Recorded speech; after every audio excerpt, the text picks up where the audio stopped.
In this video, I want to delve into Afrocentrism, which is the prevailing theme in academia today. But before I go into Afrocentrism, I'm of course going to have to talk about Eurocentrism. Afrocentrism is essentially Eurocentrism. I don't want to say in reverse, because it's not really in reverse.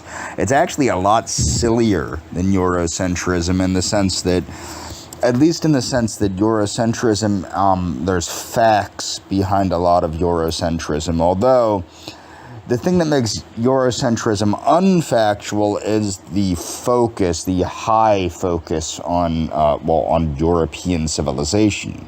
Okay. Now, that doesn't mean that... the thing is with Eurocentrism, though... you can look at it factually and say the European people did these things, okay? With Afrocentrism, that's much, much, much harder to find facts to back up a lot of the concepts that prevail with Afrocentrism. So Eurocentrism is technically just a worldview that is centered in Western civilization, or a biased view. That's important to understand. So it's not necessarily a view centered in Western civilization. It has to be biased, meaning it has to, in my opinion, I don't consider it Eurocentrism to have a worldview grounded in the West. For example, I would say that my worldview is grounded in the Western philosophical tradition, the Enlightenment, things. I would say that's where my worldview is grounded, okay?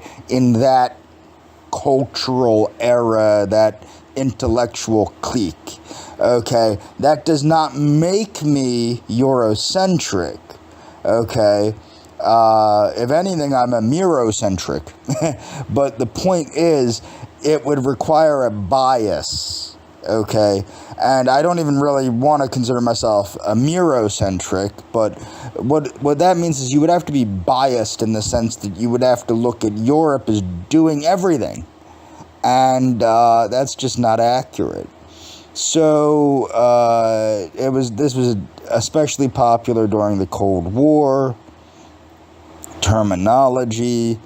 Eurocentric or Europe-centric has been in use in various contexts since at least the 1920s. The term was popularized in French as Eurocentrique in the context of decolonization and internationalism, blah, blah, blah, blah, blah. Okay, ideological term and identity politics, history. According to Eurocentrism has its roots in Hellenocentrism, which means Greek-centric. During the European colonization era, encyclopedias often sought to give a rationale for the predominance of European rule during the colonial period. This is not hard to understand.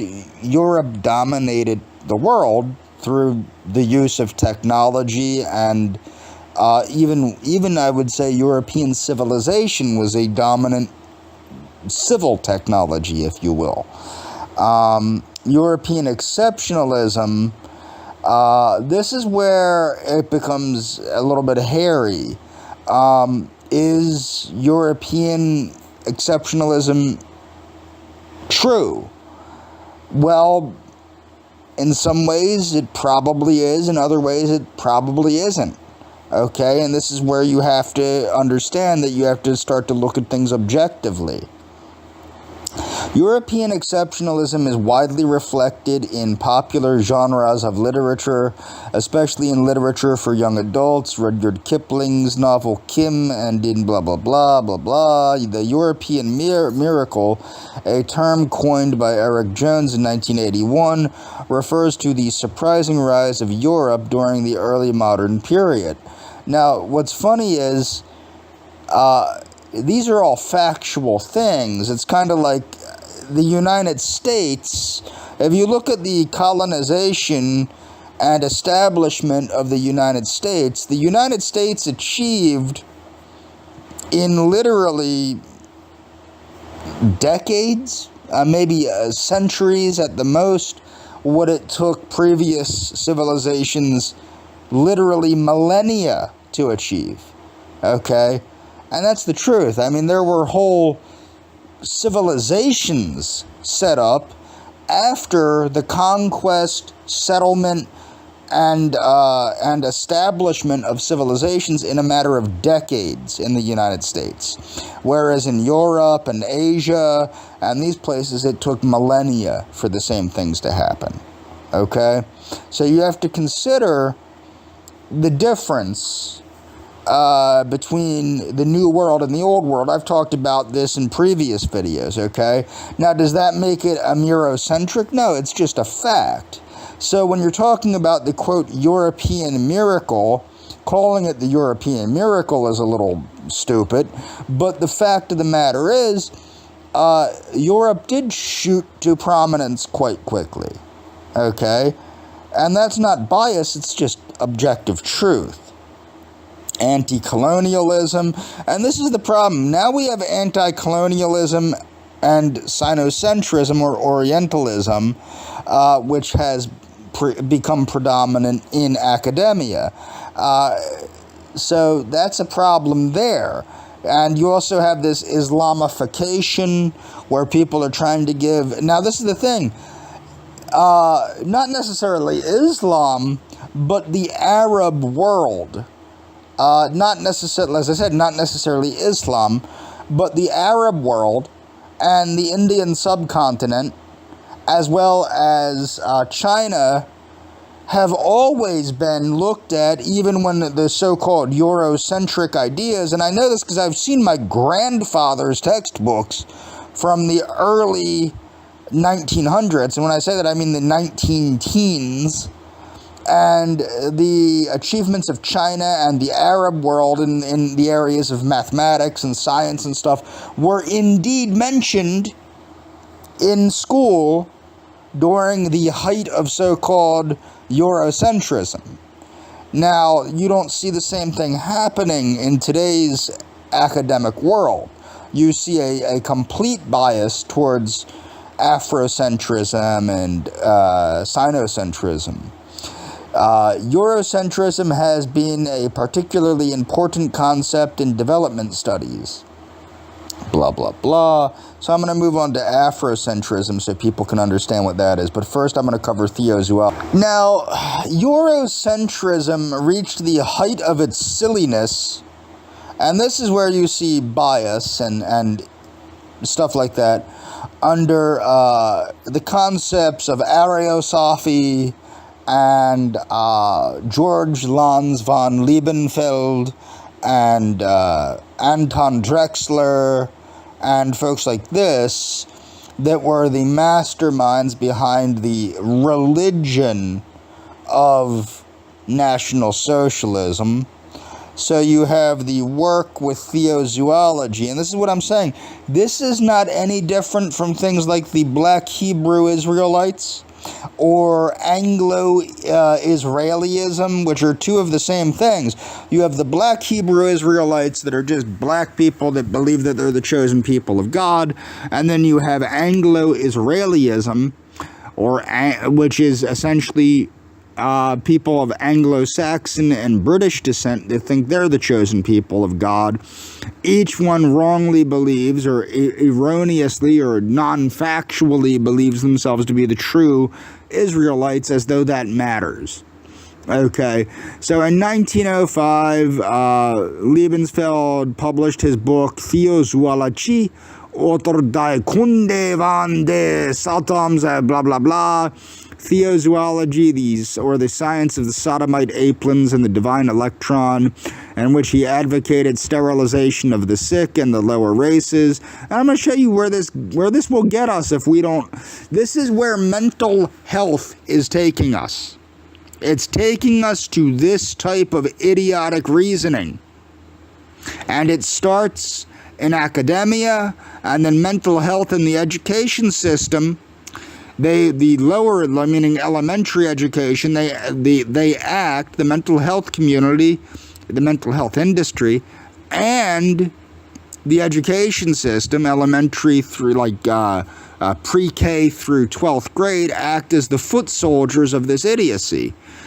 So Liebenfels justified his esoteric racial ideology by attempting to give it a biblical foundation. According to him, Eve, whom he described as initially being divine, involved herself with a demon and gave birth to the lower races.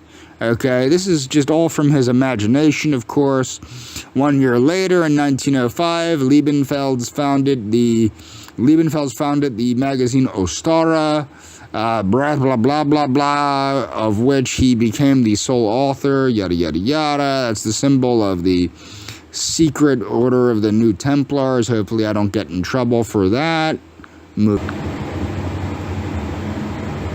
Afrocentrism is an approach to the study of world history that focuses on the history of people of recent African descent. It is, in some respects, a response to Eurocentric attitudes about African people.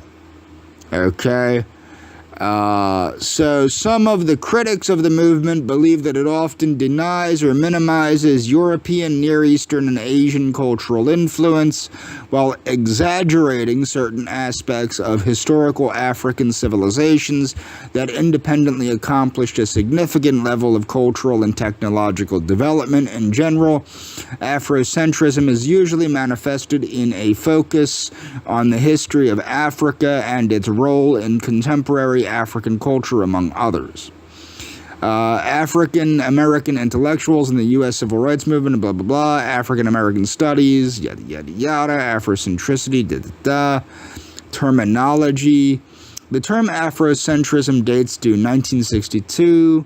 The adjective Afrocentric appeared in typeset proposal, blah, blah, blah. Du Bois, the abstract noun Afrocentricity, dates to the mid-70s. Okay.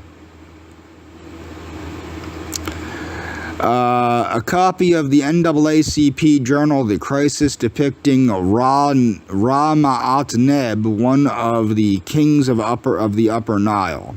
Afrocentrism has its origins in the work of African and African diaspora intellectuals in the late 19th and early 20th centuries, following social changes in the United States and Africa, due both to the end of slavery and the decline of colonialism.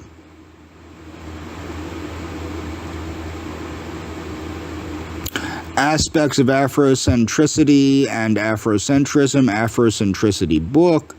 Okay, African American Studies professor Molefi Keti Asante gave a lecture entitled Afrocentricity Toward a New Understanding of African Thought in This Millennia. Africa has been betrayed by international commerce, blah, blah, blah, blah, blah. Now, this is the thing. I'm not even going to get into it. Supposedly philosophy originated in Africa, and the first philosophers in the world were Africans. Afrocentricity constitutes a new way of examining data because it doesn't believe in the scientific method, okay? It considers the scientific method to be white supremacy. Essentially, according to Afrocentricity and Afrocentrism, everything that is not Afrocentricity or Afrocentric is white supremacy. Okay, his aim is to help lay out a plan for the recovery of African place respectability, accountability, and leadership. Afrocentricity can stand its ground among any ideology or religion, Marxism, Islam, Christianity, Buddhism, or Judaism. Your Afrocentricity will emerge in the presence of these other ideologies because it is from you. Afrocentricity is the only ideology that can liberate African people. Asante also stated, as cultural configuration, the Afrocentric idea is distinguished by 5 characteristics. So these are the 5 characteristics of Afrocentricity or Afrocentric ideology, according to this gentleman, this Molefi Kete Asante. So number 1, intense interest in psychological location as determined by symbols, motifs, rituals, and signs. 2, a commitment to finding the subject and place of Africans in any social, political. Now this is what's interesting. African is not a race. Just like European is not a race, just like Asian is not a race, just like American is not a race, just like Latin American is not a race. And this is a problem that I think people don't understand. They assume that African means black. Tunisians aren't black. Moroccans aren't black. Egyptians aren't black. There are blacks amongst these societies, but predominantly speaking, these folks aren't black. Berbers are not black. Okay, so 3, a defense of African cultural elements as historically valid in the context of art, music, and literature. Now, if you read the Green Book by Muammar Gaddafi was, I like Muammar Gaddafi's work. I think he was brilliant, but Muammar Gaddafi believed in Pan-Africanism. Does that mean Muammar Gaddafi believed that everybody in Africa was black? I don't believe he did. 4, a celebration of centeredness and agency and a commitment to lexical refinement that eliminates pejoratives about Africans or other people. 5, a powerful imperative from historical sources to revise the collective text of the African people. Afrocentric education. So a central premise behind it. Now remember, I did mention theozoology, and we're going to get into that in a second. So a central premise behind Afrocentrism and Afrocentric education is that Africans have been subjugated by limiting their awareness of themselves and indoctrinating them with ideas that work against them. To control a people's culture is to control their tools of self-determination in relationship to others, okay? So Afrocentric theology, okay, remember the theozoology that I just talked about. The black church in the United States developed out of the creolization of African spirituality and European American Christianity. Okay, well, the thing is with the creolization, a lot of these people were Creole, which is a combination of black, Native American, and white, okay? So early members of the churches made certain stories their own during the antebellum years. The idea of deliverance out of slavery, as in the story of Exodus, was especially important, and that is understandable. There's a lot of correlation that the black slaves correlate with the Israelites in the Old Testament. 20th century Afrocentric approaches to Christian theology and preaching have been more deliberate. Writers and thinkers emphasize black presence in the Christian Bible, including the idea of a, quote, black Jesus. Kwanzaa, Maulana Karenga of the Black Separatist U.S. organization. This dude you should learn. I'm going to click on that in a second. I'm going to show you about him. Karenga rejected liberation theology and considered the practice of Christianity antithetical to the creation of African American identity. Karenga said his goal was to give blacks an alternative to the existing holiday and give blacks an opportunity to celebrate themselves. Now let's look at Karenga. This is Mr. Karenga. Now, this is what I want to point out here. This is the kind of person Karenga was. In 1971, Karenga was sentenced to 1 to 10 years in prison on counts of felony assault and false imprisonment. One of the victims gave testimony of how Karenga and other men tortured her and another woman. The woman described having been stripped naked and beaten with an electrical cord. Okay, Karenga's estranged wife, Brenda Lorraine Karenga, testified that she sat on the other woman's stomach while another man forced water into her mouth through a hose. This is the kind of person Karenga was. This is the guy that created Kwanzaa. Deborah Jones, who once was given the Swahili title of an African queen, said she and Gail Davis were whipped with an electrical cord and beaten with a karate baton after being ordered to remove their clothes She testified that a hot soldering iron was placed in Miss Davis's mouth and placed against Miss Davis's face. Now, he did this to black women, a black woman that was given the title of African Queen.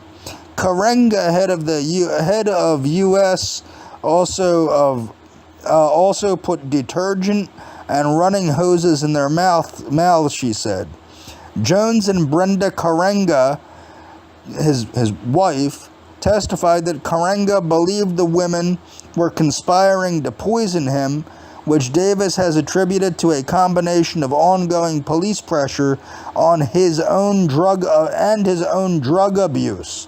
So this is the guy that created Kwanzaa, just so you're aware. Moving. Now, as I said, Muammar Gaddafi, and I've read Muammar Gaddafi's Green Book. I think Muammar Gaddafi was a political genius, and I think that people that disagree with that probably didn't read his work. Muammar Gaddafi was a Pan-African. Okay. Now, this is the problem of mixing the concepts of biological race and geographical identity. So Afrocentrists agree with the current scientific consensus that holds that Africans exhibit a range of types of physical characteristics. This is again not a scientific consensus because, again, different people from Africa have different characteristics, different physical characteristics, as I've already said about Tunisians, Moroccans, Libyans, and then you have Bantus, you have Pygmies, Zulus.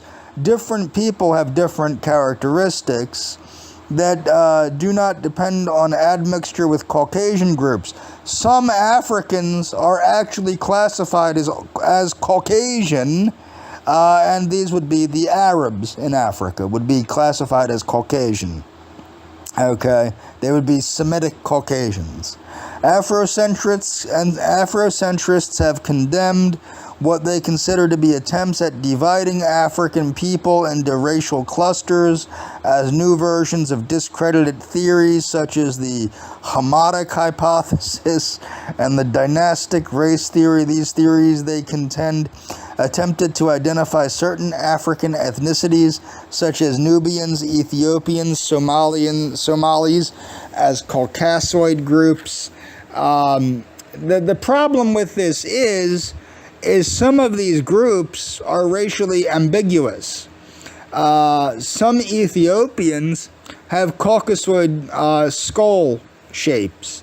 And I don't want to get too into that because it has to do with admixture, and I don't want my video to get taken down and me to get a strike. And that has to do with a Middle Eastern admixture.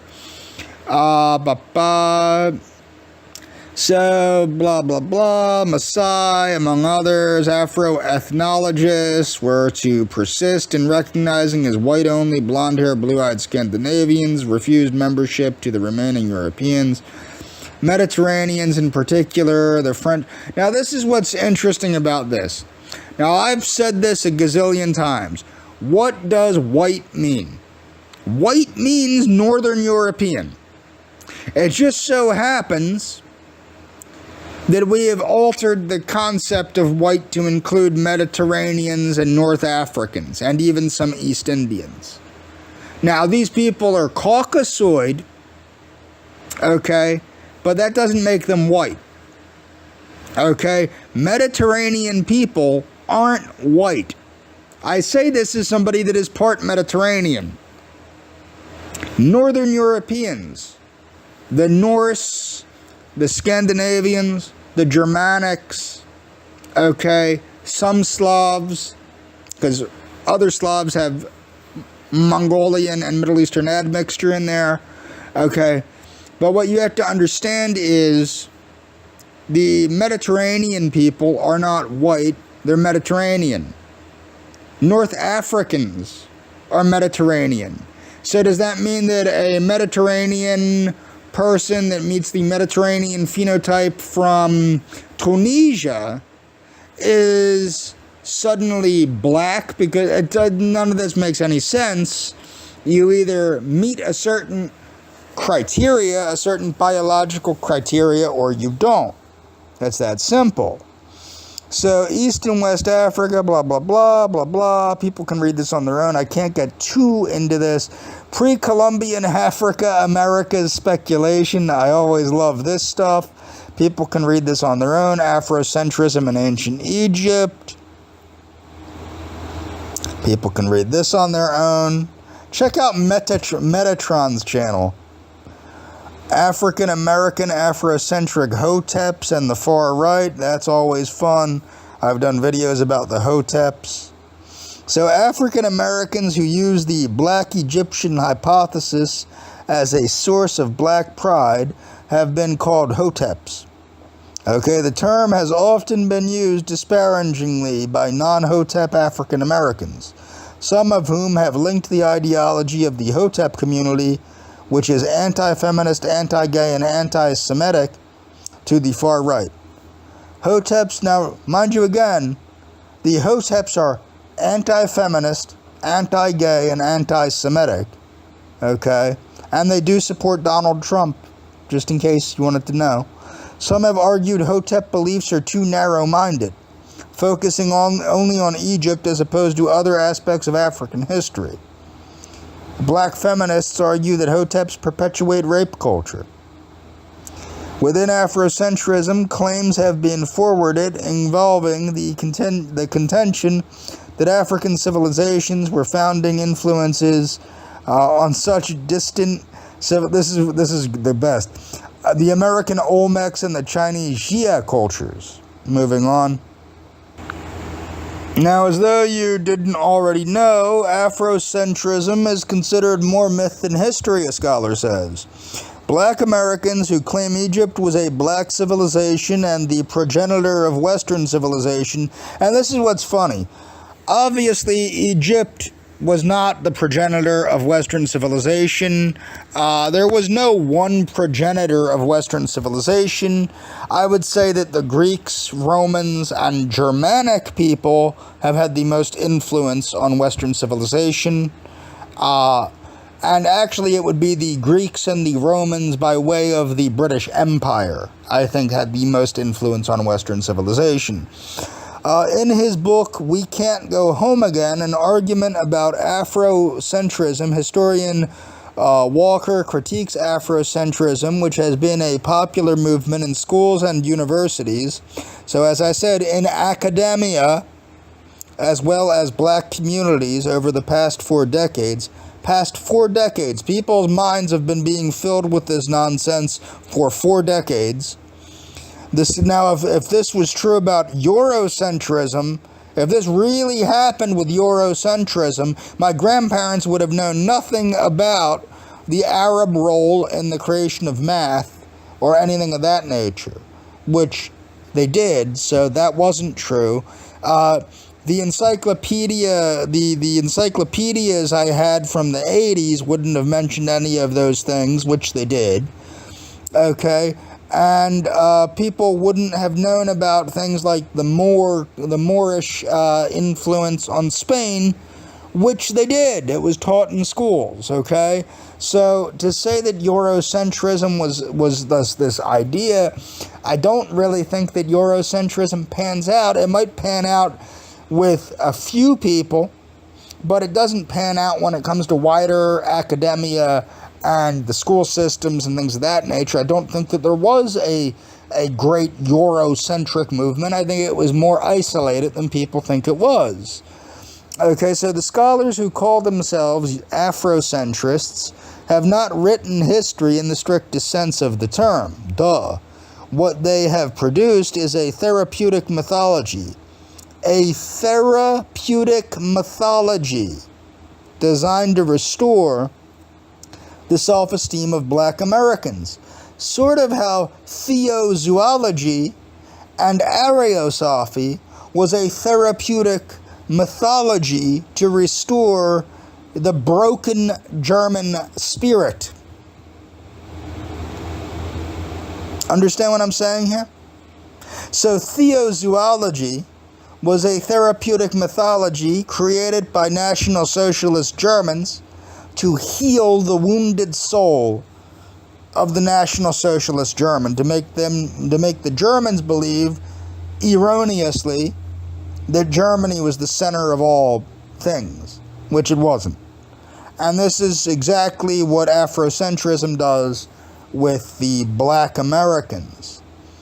Walker, who specializes in the study of black history, the sociology of American race relations, and American popular culture, points out that Afrocentrism is silent about the context of slavery and the slave trade.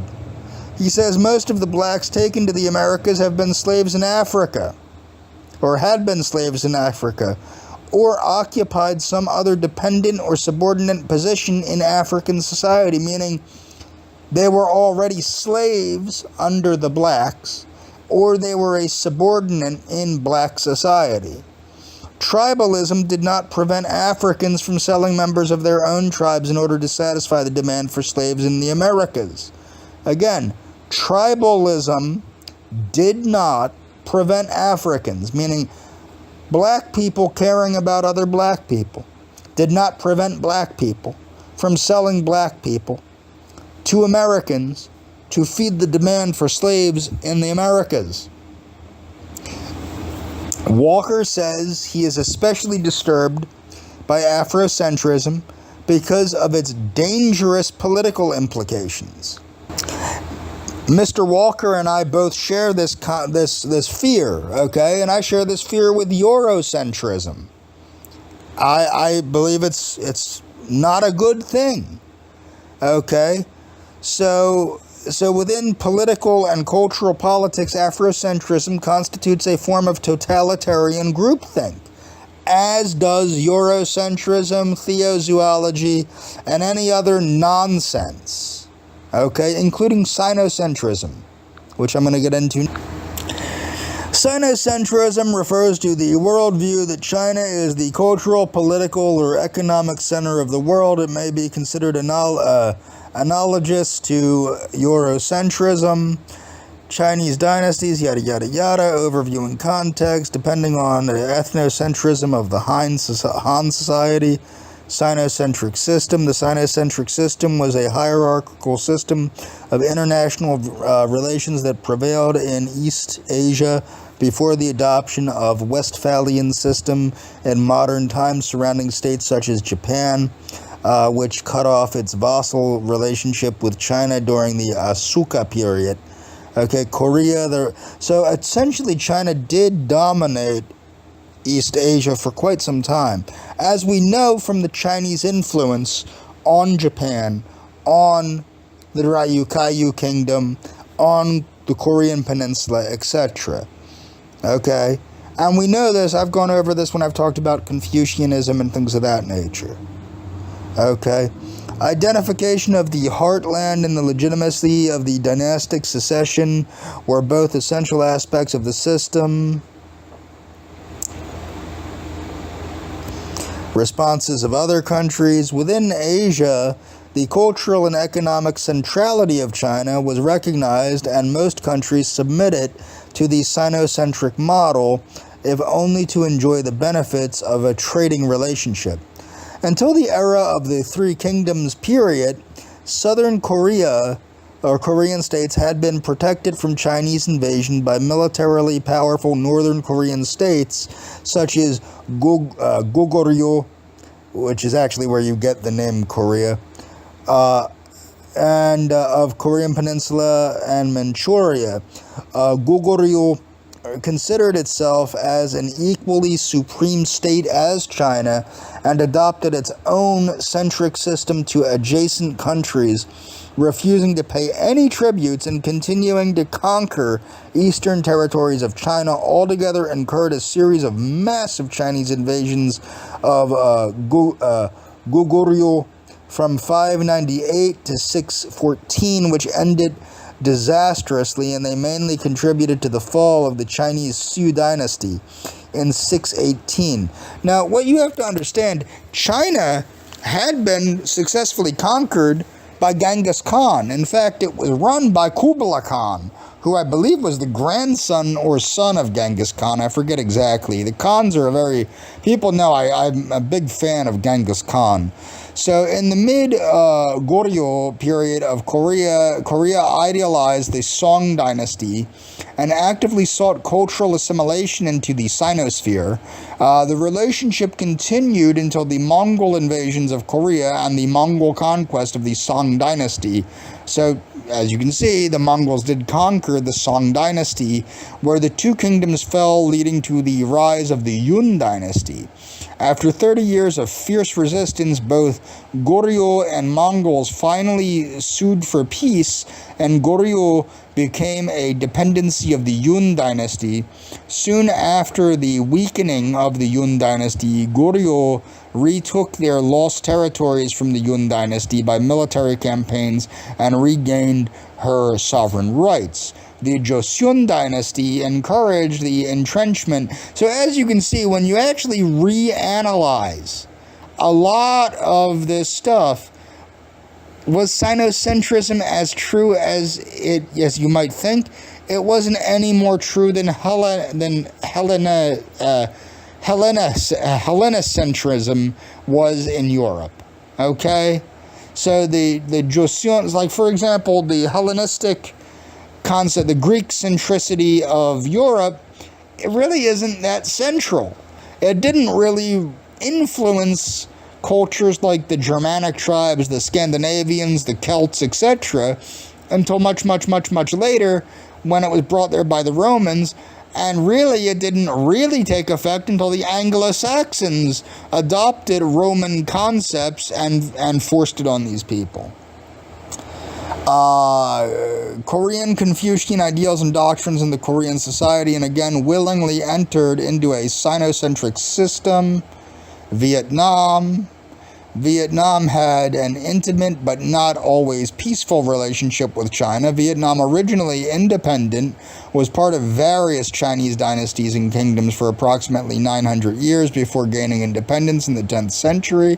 In subsequent centuries, the Vietnamese drove out Chinese invaders on a number of occasions, to the extent that conflict with China may be seen as one of the main themes of Vietnamese history.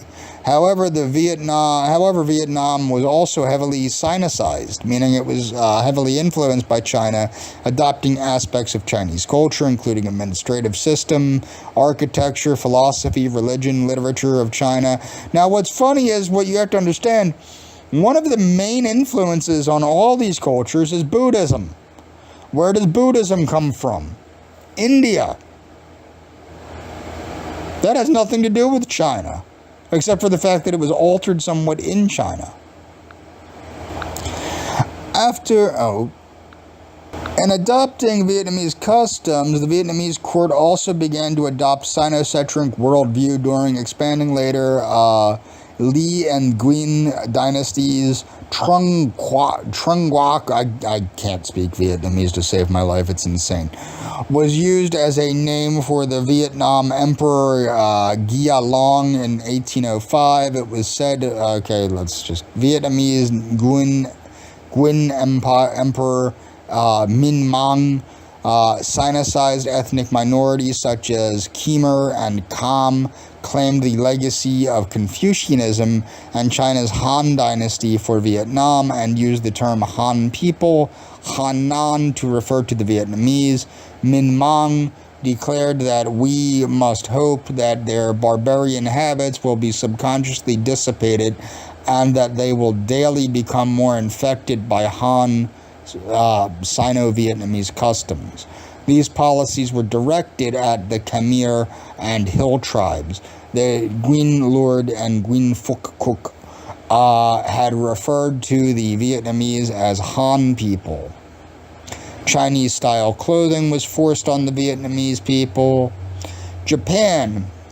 In Japan, now, a lot of the original settlers of Japan, as in the East Asian-looking settlers, came from China originally, but they quickly amalgamated. There's actually an excellent documentary by our War Department, the U.S. War Department, called Know Your Enemy, and it talks about the different prehistoric people of Japan.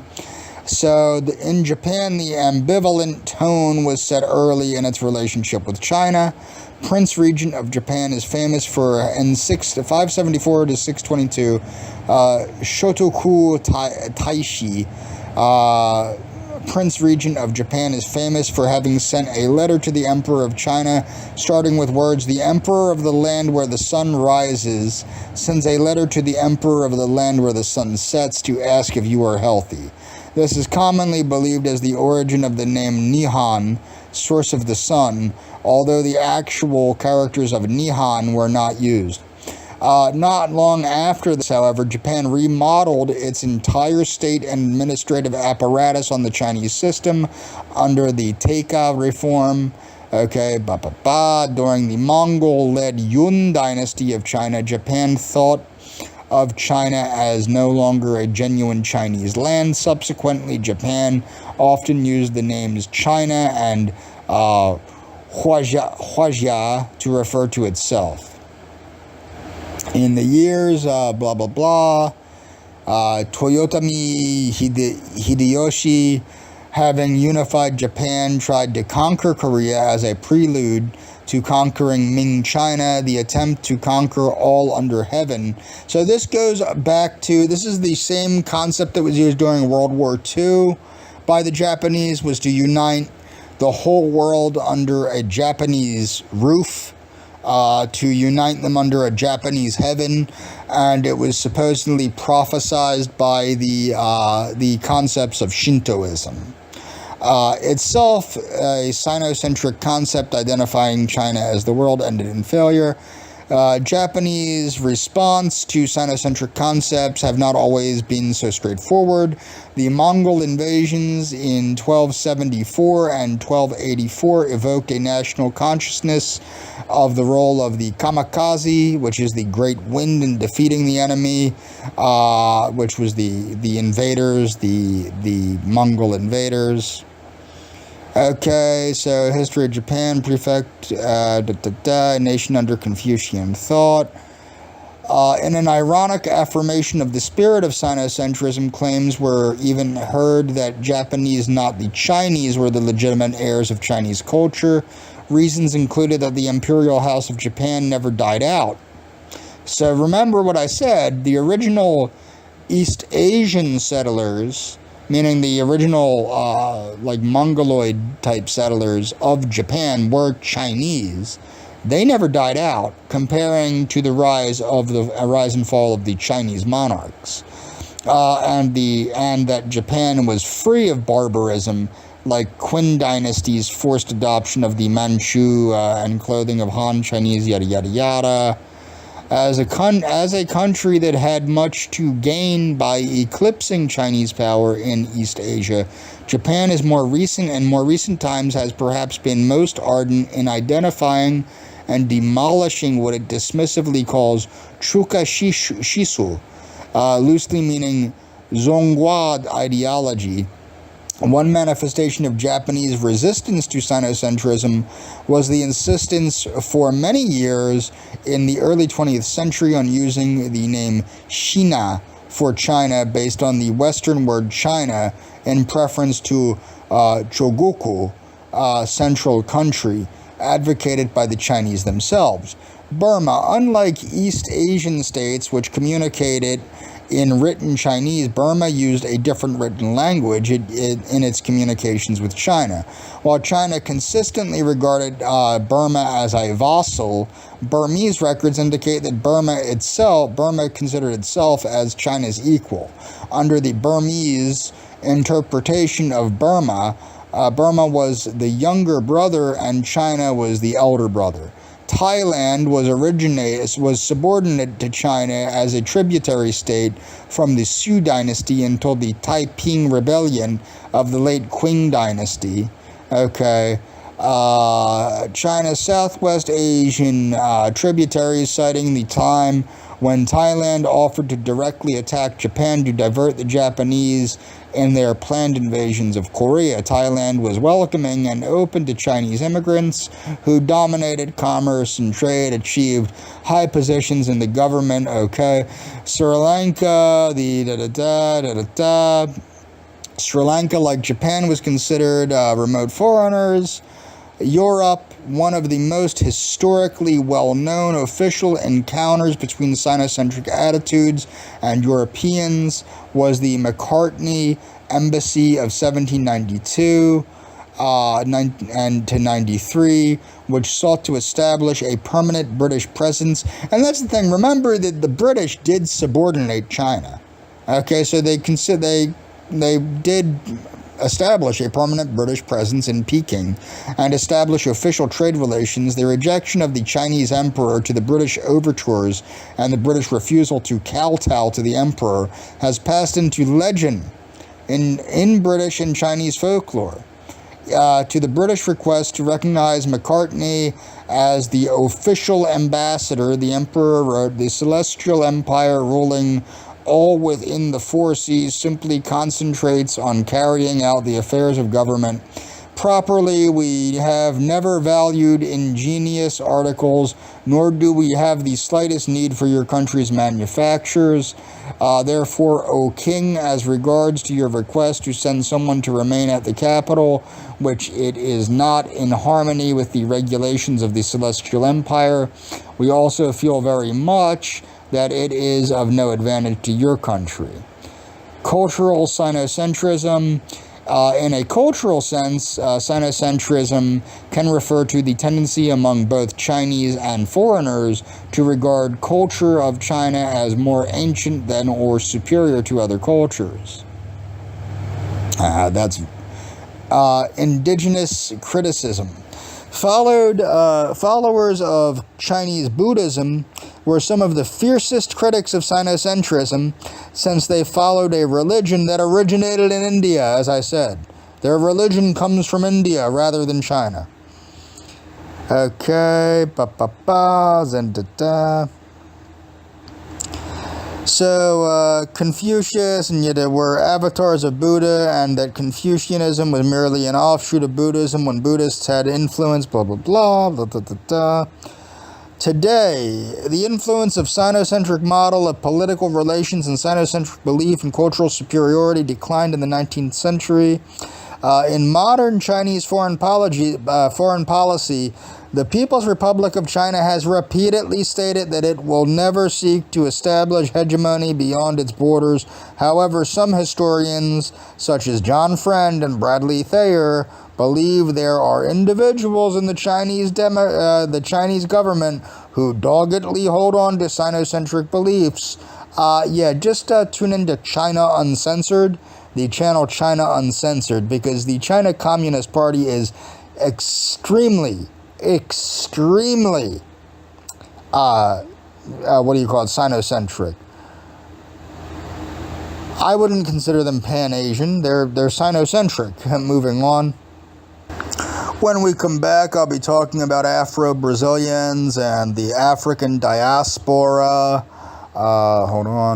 Afro-diaspora religions, and where Afrocentrism gets us. And remember, Afrocentrism, if you think I'm getting off the point of mental health, I am not. Afrocentrism is promoted in mental health by mental health practitioners, by the people that train mental health practitioners, by people that tell white therapists that if they are assaulted by black men, white female therapists, that if they are assaulted by black men, that they actually assaulted the black man. And I was in trainings where this was said, that they assaulted the black man because their white skin had made them the oppressor. Okay, and that's all for this video. I'll continue tomorrow.